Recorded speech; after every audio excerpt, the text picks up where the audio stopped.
전능하사 천지를 만드신 하나님 아버지를 저희가 믿사오며 그 아들 우주 예수 그리스도를 또한 믿사오니 이는 성령을 잉태하사 동정녀 마리아에게서 나시고 본디오 빌라도에게 고난을 받사 십자가에 못 박혀 죽으시고 장사 지낸 지 사흘만에 죽은 자 가운데서 또다시 살아나시며 하늘에 오사 전능하신 하나님의 보좌 우편에 앉아 계시다가 그것으로부터 또다시 산자와 또다시 준자를 심판으로 오시리라.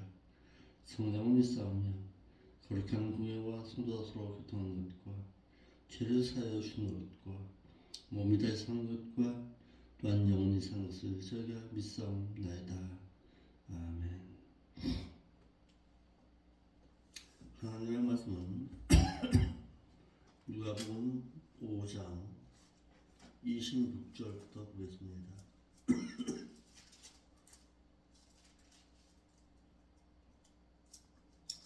누가복음 5장 26절부터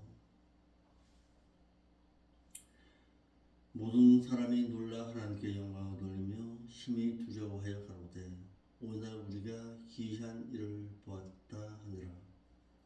그 후에 나가사 레위라 하는 세리가 세관에 앉은 것을 보시고 나를 쫓으라 하시니 저가 모든 것을 버리고 일어나 쫓으니라. 레위가 예수를 위해서 자기 집에서 큰 잔치를 하니 세리와 다른 사람이 많이 함께 앉았는지라. 바리새인과 저희 서기관들이 그 제자들을 비방하여 가로되 너희가 어찌하여 세리와 죄인과 함께 먹고 마시느냐.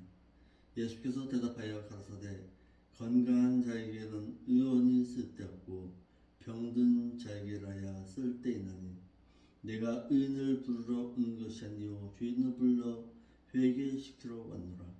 저희가 예수께 말하되 요한의 제자는 자주 금식하며 기도하고 바리새인의 제자들도 또한 그러하되 당신의 제자들은 먹고 마시나이다.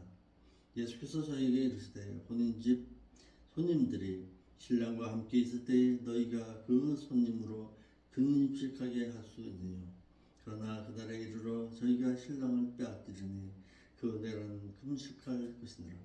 또 비유하여 이르시되 새옷에서 한 조각을 찢어 낡은 옷에 붙인 자가 없나니 만일 그렇게 하면 새옷을 찢을 뿐이요 또 새옷으로 찢은 조각이 낡은 것에 합하지 아니하리라.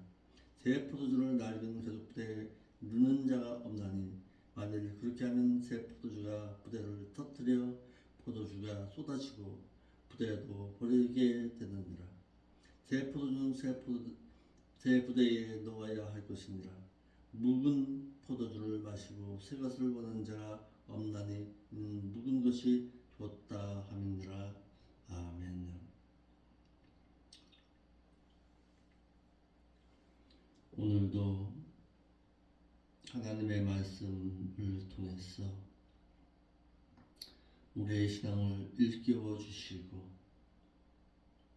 우리가 행할 바를 바로 행해서 하나님의 뜻을 이루어 드릴 줄 아는 오늘 한날의 삶의 신앙으로 살아드릴 수 있도록 인도하여 주옵소서.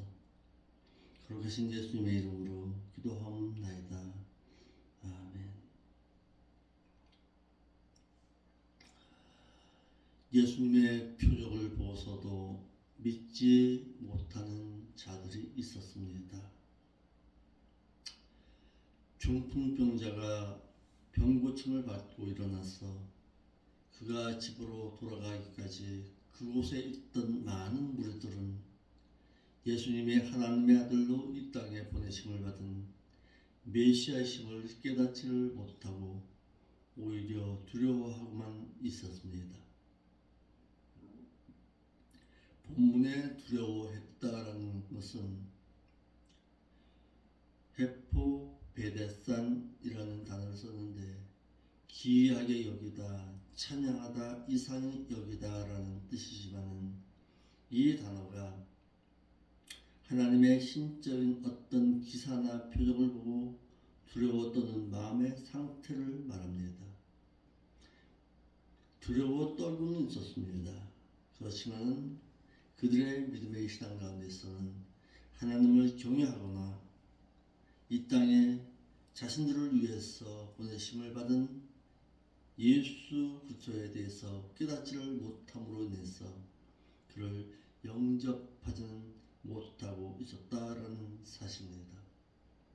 예수께서 중풍병자를 치유하신 표적을 보고서도 그곳에 있는 무리들은 예수님을 하나님의 아들로 보내심을 받은 자신들의 메시아이심을 믿지를 못하여 이런 권세를 주신이라라고 해서 예수님을 단순한 능력을 소유한 사람으로밖에는 믿지를 못했다라는 사실입니다. 그러므로 하나님께는 영광을 돌렸지만은 예수님이 자신의 후속주이심을 믿지를 못하고 있는 것입니다. 27절에 그 후에 나가사 레위를 하는 세리가 세관에 앉은 것을 보시고 나를 쫓으라 하시니 하나님께서는 이제는 자신의 제자가 될 예수님의 제자가 될 마태를 부르신 모습을 볼 수가 있습니다. 예수님께서는 중풍병자를 고치신 후에 세리가 세관에 앉은 것을 보셨습니다.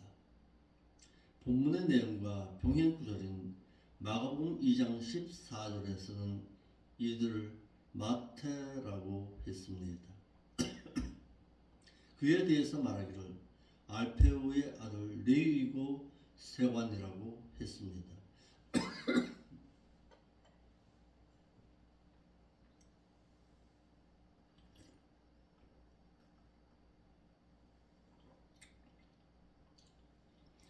마태라는 이름의 뜻은 마따냐라는 히브리식의 이름의 뜻을 가지고 있어서 하나님의 선물이라는 뜻입니다. 마가와 누가는 마태를 가리켜서 레위라고 하였는데 이는 마태의 본명이고 마태라는 이름은 그가 예수님의 제자가 된 이후에 개명된 이름입니다. 그의 직업은 세관입니다.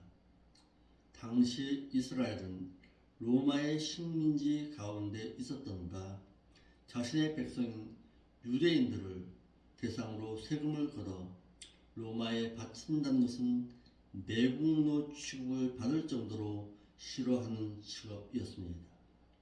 그의 직업이 세관이었던 점을 보면 유대인들은 그를 창기와 이방인들과 같이 비천한 직업으로 여겨서 상대하기를 매우 꺼려했던 직업이었습니다. 10절에 예수님께서 마태의 집에서 그와 예수님의 제자들이 함께 음식을 먹었다는 것은 당시에 유대인들에게는 같은 매국노 취급을 당하는 엄청난 행위였습니다. 예수님은 세관이었던 세리 마태를 보셨습니다. 예수님께서는 중풍병자를 고치신 후에 세관에서 세례 일을 하고 있는 세리 마태를 보셨는데 한글역에 보시고라는 에데 아사토라는 단어를 썼는데 이는 사물을 보는 일반적인 본다라는 호라오라는 단어와는 달리 유의하여서 주의 깊게 응시하여 살펴본 것을 뜻하고 있습니다.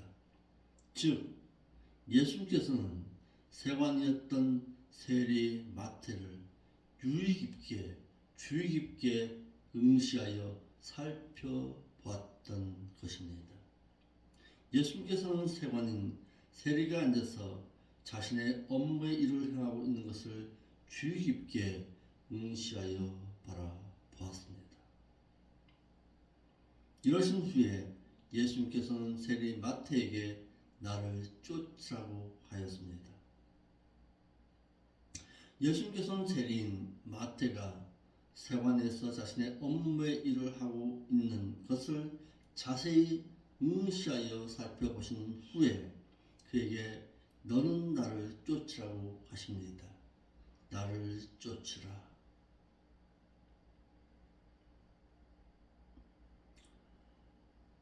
쫓다, 뒤따르다, 순종함으로 그를 따라가다라는 동사 아콜로 데오의 현재 진행형 능동태 명령형으로 첫 글자가 대문자입니다. 즉, 너가 예수님의 제자가 되고자 한다면 주저함 없이 너의 모든 것을 뒤로하고 쫓아야 함을 말하고 있는 것입니다. 이는 자신의 직업이 없기 때문에 그분을 쫓은 것이 아닙니다. 자신의 직업이 있음에도 불구하고 그분이 자신의 주인임을 깨닫고 주저함 없이 자신의 직업을 뒤로하고 쫓을 줄 아는 자가 지혜자입니다. 즉, 목회자도 마찬가지입니다. 목회 일을 행함에 있어서 할 일 없어서 이 길 쫓아가는 거 아닙니다. 자신의 본업을 뒤로하고 오직 하나님의 제자인 삶의 신앙으로 살아가겠다고 자신의 직업을 뒤로하고 쫓아가는 것이 바로 목회자의 길이요 제자된 자의 길입니다. 예수님의 말씀을 듣고 순종한 세리 마태입니다. 저가 모든 것을 버리고 일어나 쫓았다라고 했습니다. 예수님의 명령에 세리 마태는 자신의 모든 것을 뒤로하고 그를 쫓았습니다. 저가 모든 것을 버리고 일어나 쫓은지라 하였는데 예수님의 말씀에 세리 마태가 자신이 행하던 모든 것을 버리고 그를 쫓은 것이 아니라 버리고라는 카탈리폰이라는 단어를 썼습니다. 이를 에베소서 5장 31절과 히브리서 11장 27절에서는 떠나는 것으로, 누가복음 10장 40절과 15장 4절에서는 남겨둔 것으로, 사도행전 6장 2절 말씀에는 소홀히 하다라는 뜻으로 말하고 있는 것입니다. 그러므로 본문에서는 뒤로 하다, 모든 것을 포기하다, 남겨두고 떠났다라는 카탈레이포의 일과 능동태 분사형으로 말하고 있어서 그가 예수님께서 요구하신 대로 모든 것을 미련 없이 남겨두고 예수님의 뒤를 따라가는 것을 말하고 있습니다. 즉, 예수님의 제자들도 자신의 어부의 직업을 뒤로 하고 쫓아간 것입니다. 여기서 말하는 마태 역시 자신의 세관의 일이 있음에도 불구하고서 그 일을 함에 있어서 예수님께서 요구하신 바대로 모든 것을 미련 없이 뒤로 하고 남겨두고 예수님의 뒤를 쫓아갔던 것입니다. 예수님께서 제자들과 함께 마태의 집에서 음식을 잡수셨습니다. 레위가 예수를 위해서 자기 집에서 큰 잔치를 하니 세리와 다른 사람이 많이 함께 앉았는지라. 누가는 마태복음에서의 내용과는 달리 본문에서는 레위라 하는 마태가 예수를 위해서 자기 집에서 큰 잔치를 하니 세리와 다른 사람이 많이 함께 앉았는지라 라고 했습니다. 마태라는 세리를 예수님께서 그의 제자로 받아들여서 유대 사회로부터 버림받은 그를 제자 삼으신 것에 대해서 마태는 감사해서 그는 예수님에게 감사하고 그에게 큰 잔치를 베풀어 받은 은혜에 감사했습니다. 이 자리에 당시에 세리와 죄인들이 와서라고 했는데 유대 사회로부터 소외받아 그들로부터 인정함을 받지 못하는 도덕적으로나 윤리적으로 소외된 자들을 말해서 세리와 창기들이었습니다. 예수님께서는 유대 사회로부터 소외된 그들에게 먼저 구원의 손길을 내밀었습니다. 사회적으로 소외된 자가 죄인이 아니요 하나님의 뜻에서 멀어져 외식하고 자신뿐만 아니라 천국으로 들어가는 자도 막아선 바리새인이 더 죄인임을 말하고 있는 것입니다. 오늘날 교회도 마찬가지입니다. 교회도 사회적으로 소외되고 죄인된 자, 도덕적으로나 윤리적으로 소외된 자들, 그들에게 구원의 손길을 내미는 것이 바로 교회가 행해야 할 일입니다. 혹여라도 사회로부터 소외시되고 멸시 천대함을 받고 있는 자들에게 먼저 사랑의 손길을 내밀을 수 있는 저와 여러분들의 신앙이 될 수 있기를 바랍니다. 바리새인들과 서기관들이 예수님을 비방합니다. 바리새인과 저기 서기관들이 그 제자들을 비방하여 그러되 너희가 어찌하여 세리와 죄인과 함께 먹고 마시느냐. 바리새인과 서기관들은 자신들의 생각대로 판단하기를 예수님이 도덕적으로나 윤리적으로 선하여서 랍비라는 칭호를 받고 있는 그가 무엇 때문에 사회적으로 도덕적으로 소외시당하고 죄인 취급하는 세리와 창기와 같은 자와 함께 앉아서 먹고 마시냐라고 했어. 바리새인과 서기관들은 자신들과 같이 구별된 외식의 모습으로 거룩하여 윤리적으로나 도덕적으로 달리 보여지는 것이 선한 것으로 생각했습니다. 우리의 삶도 이와 같지 않습니까?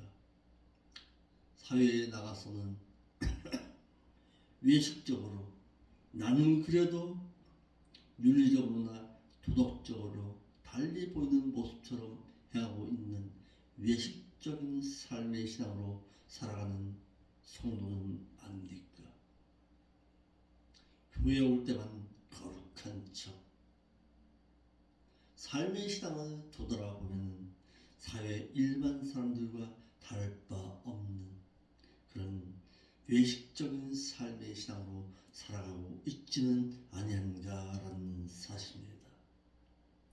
예수님은 보이는 외식적인 도덕과 윤리적인 선이 아니라 마음속에서 하나님의 뜻 가운데서 거룩함으로 선을 행해서 하나님을 두려워하여 살아가는 것이 선을 행하고 있는 진정한 하나님의 백성, 하나님의 자녀라고 말하고 있습니다. 비방하는 바리새인과 서기관들에게 비유로 말씀하십니다. 예수께서 대답하여 말씀하시되 건강한 자에게는 유언이 쓸데없고 병든 자에게라야 쓸데있나니. 예수님께서는 바리새인들과 서기관들이 세리들과 다른 많은 사람들과 음식을 나누어 먹으며 앉아있는 것을 비방하는 그들의 얘기를 들으시고는 건강한 자인 바리새인과 같이 도덕적으로나 윤리적으로 거룩하다고 말하는 자칭 의인이라고 말하는 너희에게는 병을 고치는 의원인 내가 필요치 아니하지만은 병든 자인 세리와 창기와 같이 사회적으로나 사람들로부터 소외시되고 버림받은 이들에게는 내가 영적인 의원이 필요한 것이 아니겠느냐라고 되물어 보십니다. 내가 너희들로부터 소외시된 세리와 창기와 같은 이들과 함께 하는 것은 당연한 것이 아니겠느냐라고 말하고 있는 것입니다. 그러면서 자신이 이 세상에서 행하실 사역에 대해서 말씀하시기를 내가 의인을 부르러 자칭 의인을 부르러 온 것이 아니요 죄인을 불러 회개시키러 왔노라. 여기서 말하는 의인은 의를 행하고 있는 그런 의인을 말하고 있는 것이 아닙니다. 바리새인들과 서기관들처럼 자칭 의인이라고 말하고 있는 외식적으로 말하고 있는 너희들을 불러서 회개시키기 위해서 온 것이 아니라 죄인된 자 사회로부터 소외시되고 멸시천대함을 받는 죄인과 같은 세리와 창기와 같은 자들을 불러서 그들로 하여금 자신의 죄를 회개케 함으로 말미암아서 구원원들 하나님의 백성으로 삼기 위해서 이 세상에 오셨음을 말하고 있는 것입니다. 이를 마태복음 9장 13절에는 너희가 가서 내가 긍휼을 원하고 제사를 원치 아니하라 하신 뜻이 무엇인지 배우라. 내가 자칭 의인을 부르러 온 것이 아니라 죄인을 부르러 왔노라 라고 했습니다.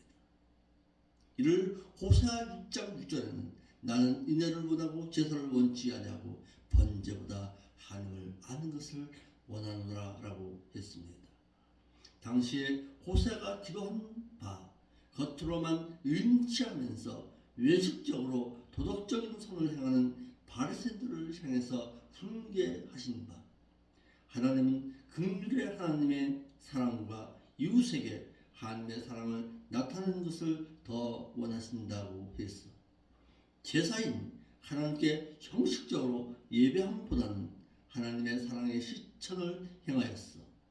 하나님의 선택받은 선민으로서의 삶을 살아가는 것을 하나님은 더 원하신다고 하셨습니다. 이에 예수님은 자칭 인이라고 말했어.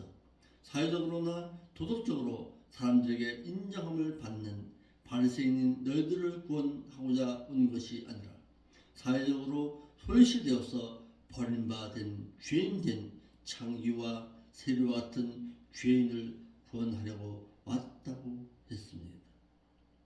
예수님께서 죄인을 부르러 온 것은 그들로 회개시키기 위함이었습니다. 예수님께서 초림하심의 목적은 하나님에게서 멀어진 죄인을 불러서 그로 하여금 죄를 회개케 하기 위해서 이 세상에 초림하였음을 말하고 있습니다. 이를 마태복음 20장 28절에 인자가 온 것은 섬김을 받으려 함이 아니라 도리어 섬기려 하고 자기의 목숨을 많은 사람의 대성물로 주려 함이니라라고 해서 죄인의 부족함을 위해서 오셨음을 말하고 있습니다. 예수님께서 그렇지만 또다시 오실 때에는 죄인이 아니라 의인을 데리러 공중에 강림하신다는 사실입니다.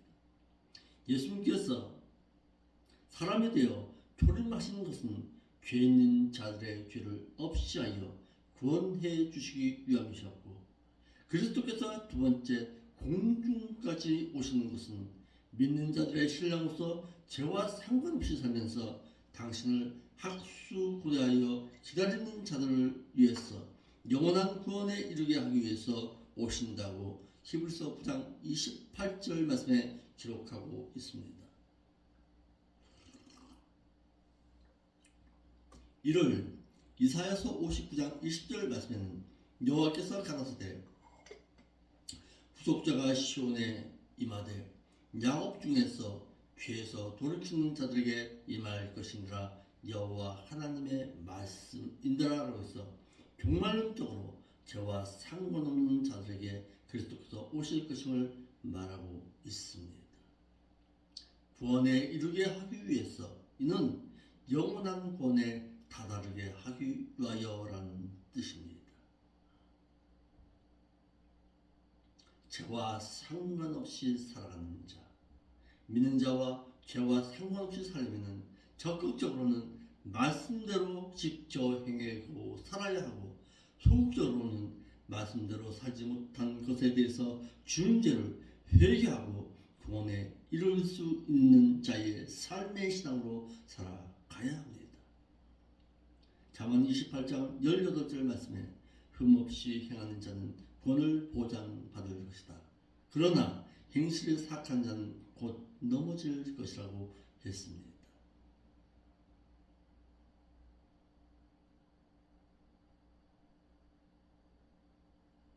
이러므로 그리스도께서 초림하심으로 인해서 죄 사함을 받은 자들은 구원에 이르기 위해 죄와 상관없이 살면서 두 번째 나타나실 그리스도를 학수고대해야 할 것입니다.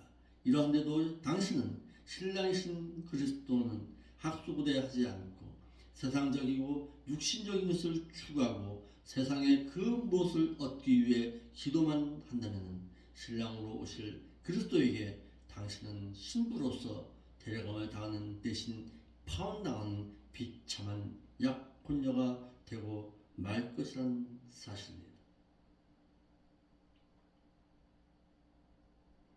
오늘 우리에게 주는 신앙의 교훈이 무엇입니까? 예수님께서는 자칭 의인이라고 말하는 외식적으로 행하고 있는 바리새인과 서기관들을 위해서 오신 것이 아니라 사회적으로 소외시되고 버림받은 세리와 창기와 같은 자를 구원하여서 하나님의 백성 삼으시기 위해서 이 세상에 오셨습니다. 그러나 두 번째 오실 때에는 하나님의 말씀 가운데 행한 행위인들은 구원에 이르게 하기 위해서 죄와 상관없이 살아가는 자들을 위해서 또다시 오신다는 사실입니다. 이를 알고서 하나님의 뜻 가운데서 행할 수 있는 여러분들의 신앙의 삶의 신앙이 될 수 있기를 바랍니다.